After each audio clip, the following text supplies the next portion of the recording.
Hello everyone, myself Aruna, lecturer in Department of Computer Science and Engineering. I welcome all you to the session 8 in the Unit 4 Introduction to Computer Organization and Operating System. In this session, we'll have brief discussions on the topics, overview of the functional units of the computer, then the operating system and its types. Finally, we'll have a look on different types of MCQ questions. Under the first topic is overview of the functional units of the computer. Different functional units of the computer are input unit, central processing unit, memory unit, arithmetic and logic unit, control unit and the output unit. Now we'll see the different functions or the roles of each of these functional unit of the computer.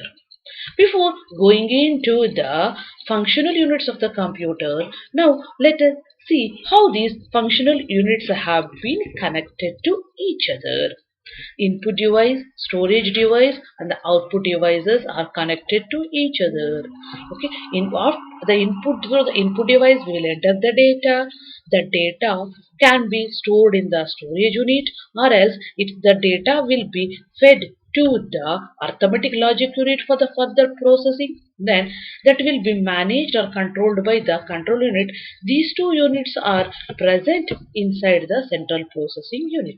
After processing the data will be displayed on the output units or the output devices. The result will be displayed. This is the interconnection of the different functional units of the computer. Now let us move on to each of these functional units of the computer's roles.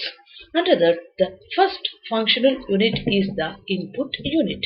As we all know, the input units are used to enter the data into the computer system or to read the data to the computer system. The most commonly used input devices are the keyboards, mouse, joystick, trackballs and the microphones. The most well-known, most manual type of text type of data entry input device is the keyboard. Whenever the key is pressed on the keyboard, the corresponding letter or the digit present on the key will be automatically converted or translated into the respective or the corresponding binary code, or we can also call this binary code as the scan code, and that will be transmitted either through the memory or to the processor for further processing. The next functional unit is the central processing unit. This central processing unit, we can, in the short form, we can call it as the CPU. And this CPU is mainly responsible for processing all the data. Processing the data to perform the task or to perform the jobs. All these tasks will be done in the central processing unit. Then this central processing unit works will be done with the help of the one more unit present inside the central processing unit is the ALU. With the help of the ALU, all the tasks will be performed. ALU stands for Arithmetic Logic Unit. In this ALU are the arithmetic operations such as addition, subtraction, multiplication and division, and the logical operations such as OR operation, NOT operation and the AND operation will be done in the ALU. Central processing unit, that is the CPU, consists of one more unit called as the control unit. This control unit will be used for performing it is used to control overall activities of the computer system.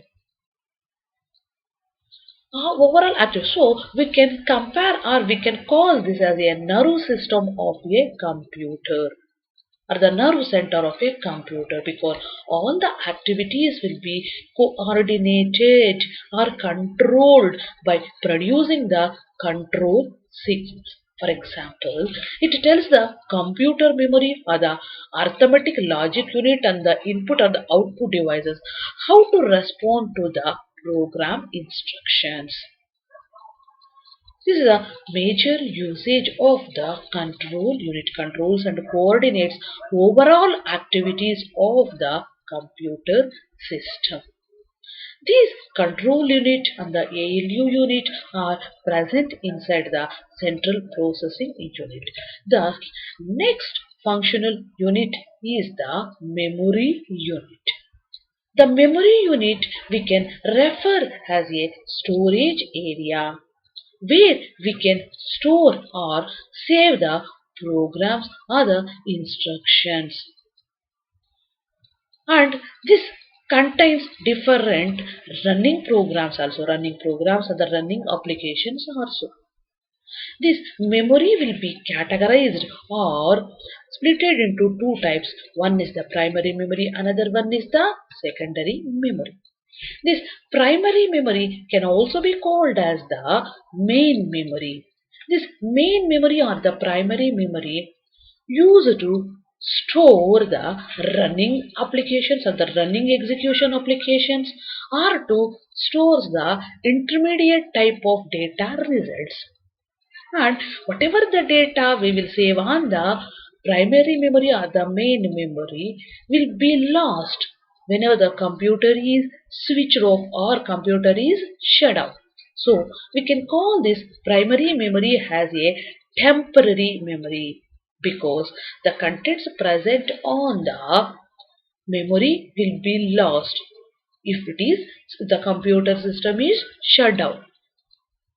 So this type of memory we will call it as it is volatile in nature.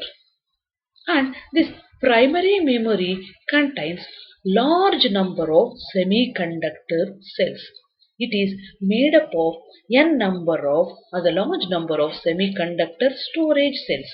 Each storage cell capable of storing one bit of information. And the word length of this computer or the primary memory is of 16 to 64 bits. And this the works with a high speed and certain type of cache memory is also present inside the processor.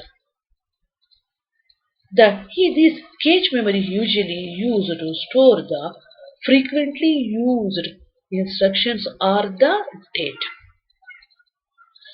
The most common examples of primary memory are the RAM, random access memory, and the ROM, read-only memory.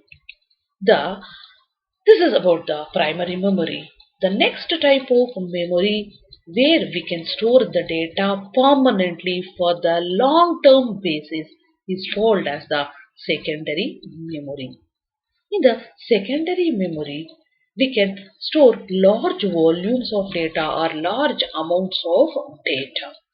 This data can be stored permanently because if we shut down the system also, the data present in the secondary memory will remain in that place only without erasing or without lost. So, we can call this as a permanent memory and we can call it as it is non-volatile memory also because of this feature. The most common examples of the secondary storage devices are the magnetic disks such as the hard disk, magnetic tapes and the optical disks such as CDs and the DVDs.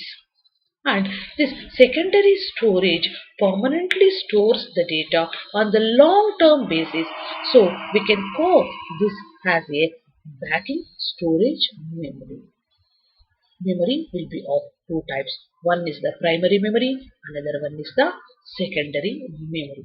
The main difference between the primary memory and the secondary memory is primary memory is a temporary memory and secondary memory is the permanent memory. Here we can store large volumes of data, but in the primary memory we can store running execution applications. This is about the primary memory and the secondary memory. The next functional unit of the computer system is the output unit. After processing the data in the processor, the result or the output has to be displayed. To display the data or to display the processor data or the results to present to the user in the understandable form or in the suitable form, the output devices will be used. The display device or the monitor, the most common example is the monitor. Through the monitor, we can view the data. Or results can be viewed or displayed on the monitor. If we want the results or the output data on the paper, we can print that data through the printer. The main function of the output unit is to translate or to convert the processed data into the suitable form or the understandable form for the user through the most common in output devices such as monitor and the printer. Output device is used to display or to display the results or the processed data. Till now we have discussed the different functional units of the computer system. The input device is used to enter the data. Common example is keyboard. Output device is used to display the processed results. Common examples are the monitor, the printer. CPU is used to process the data. With the help of the arithmetic logic unit, then control unit is used to control and coordinates overall functioning of the computer system, and memory is used to store the data or to save the data, which are of two kinds, primary memory and the secondary memory. In the primary memory, data can be stored temporarily, but in the secondary memory, data can be stored permanently. This is about the overview of the different functional units of the computer. Next we'll move on to the next topic called as the operating system. Now we'll see what is operating system. Operating system, it is a software that acts as an interface between the computer hardware components and the user. That means the computer should work by the input data given by the user. The data has to be accepted from the user and the data has to be sent to the other functional units of the computer for further processing. This task of communicating between the user and the hardware will be done by the software called as the operating system. Compulsorily, every computer system should have operating system. Without the operating systems, other programs won't work. Like the different applications compulsorily which requires the operating system help, such as browsers to browse the data, MS Office either to prepare the Word documents or the Excel documents or to prepare the PowerPoint or the Notepad games or different type notepads or the games. These different applications requires the help of the operating system. Without the operating system, computer system won't work, different applications won't work, computer system won't process the data. Okay, this operating system helps us to communicate the computer without knowing to speak the computer language. It acts as the communication media between the user and the hardware. And it is not possible for the user to use the computer or the mobile device without the operating system. So we'll call that operating system, it is the interface between the hardware and the end user. Observe this picture. The operating system will present between the end user and the hardware. For example, if the user presses the data through the keyboard, the data has to reach to the CPU for further processing, or the data has to reach to the memory unit for storing the data.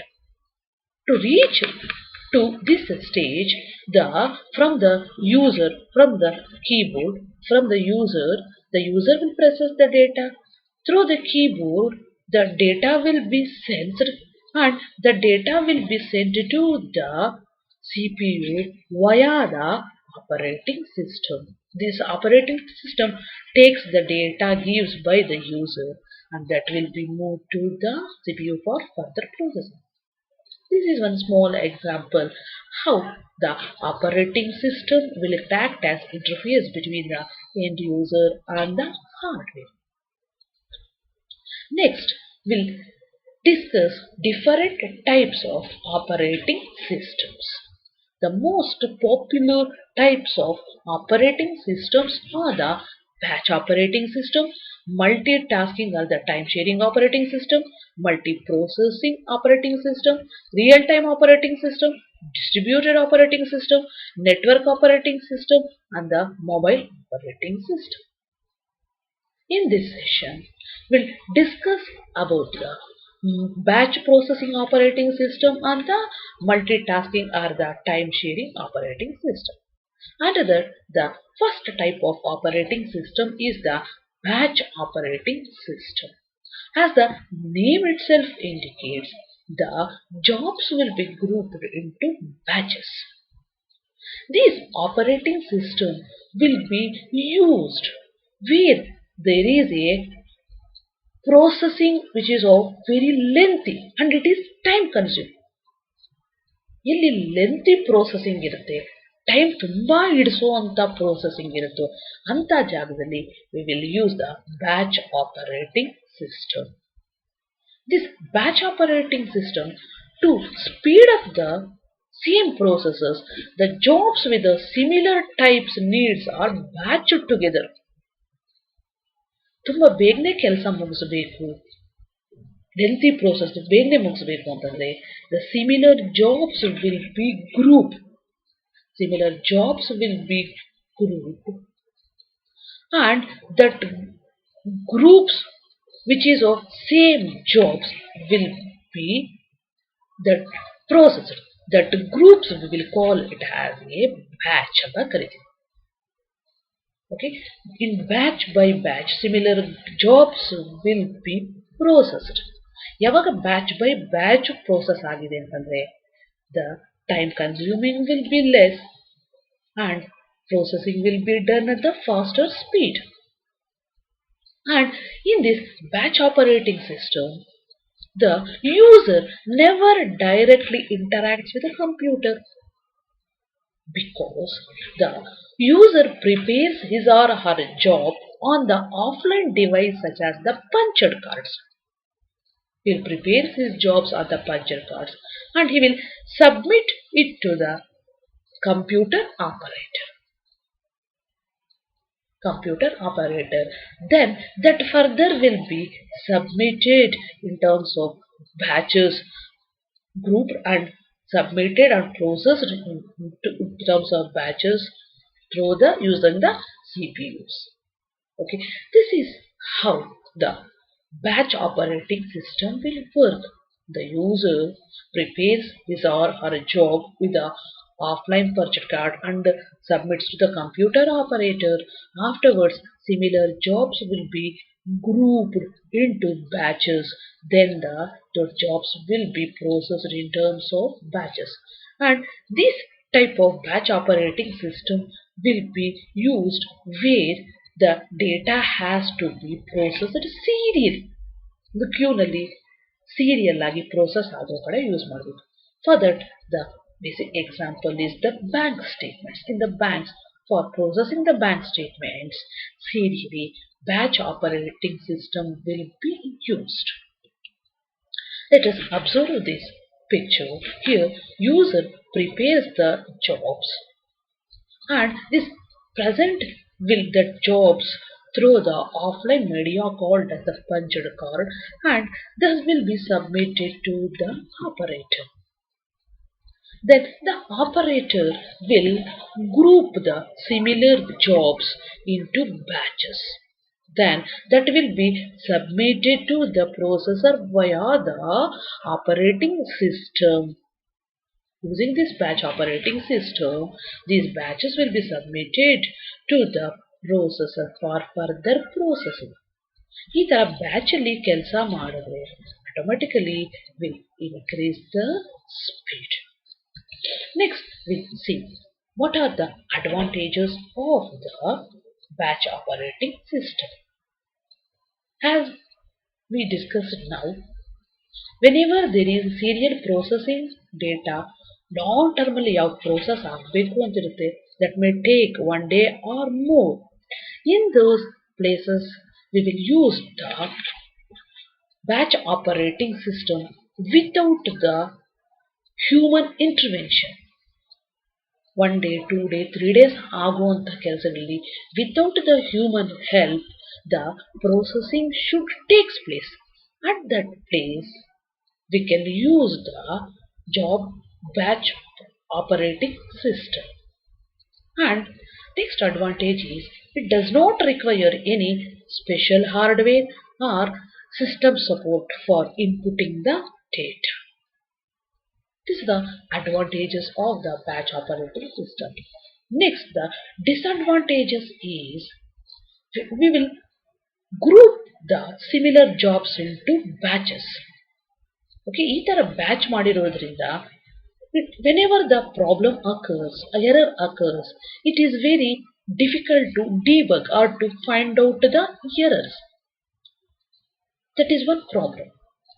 Then there is little bit interaction between the user and the operating system because here user prepares his jobs through the budget cards and he will submit to the operator. Then operator once again submit that to the processor using the batch operating system via the batch operating system. So there is less interaction between the user and the operating system.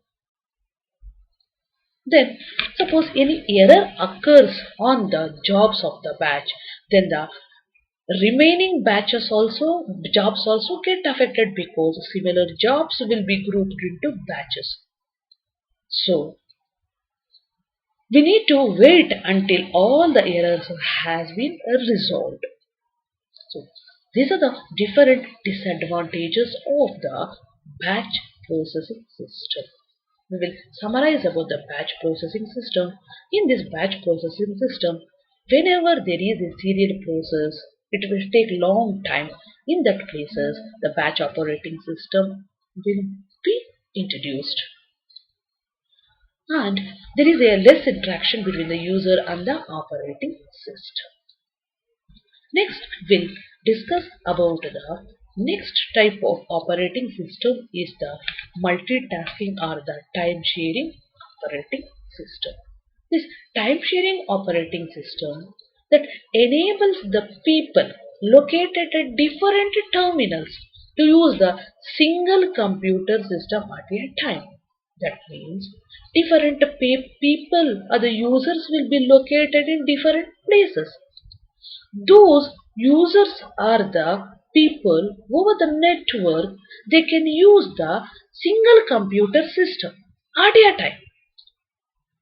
At a time, they can use the single computer system by the different users. And these time sharing operating systems and also the different these processing the processor time which will be shared among the multiple users. Multiple users can share the single CPU, single CPU by the multiple people located at different places. This we will call it as a time sharing. The main example for the time sharing operating system is the Unix operating system. Let us observe this picture here, the CPU. This CPU will be used by different users by sharing the time. For each of these users, separate time will be allocated and all these users can use the single CPU at a time. These users may be located at different terminals.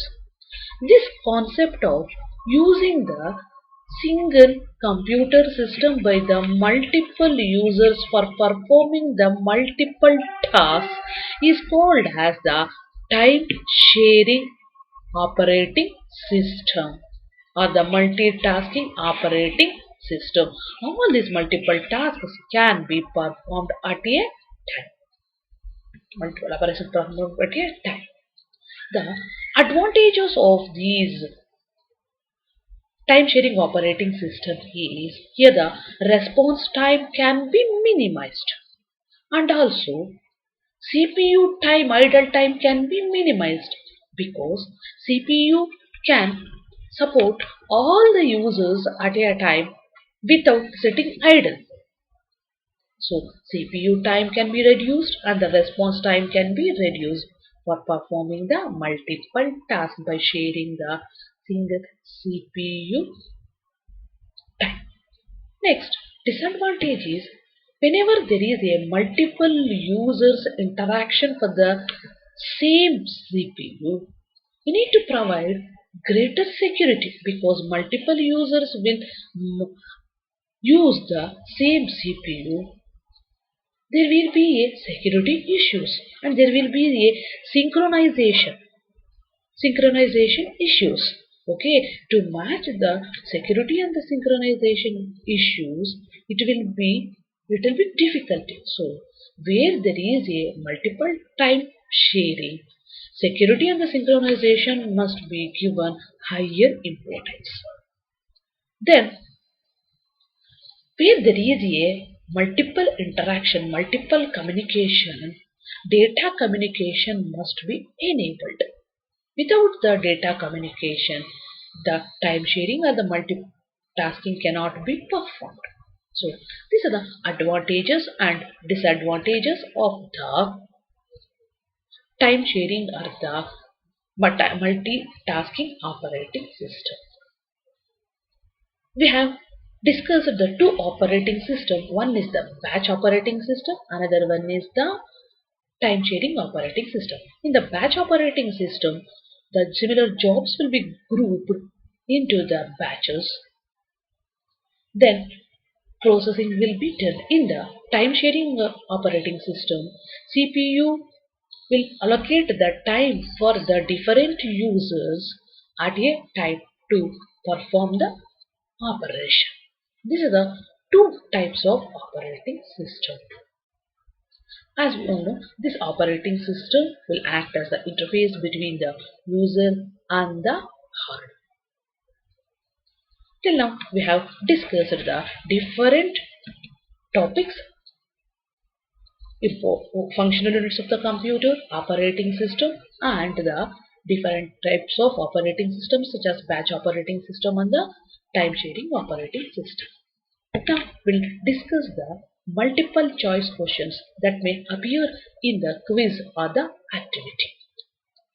Under that, the first question is the and dash is a software that acts as the interface between computer hardware and components and the end user.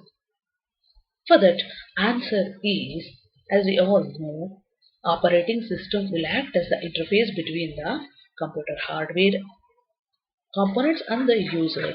So the answer is operating system.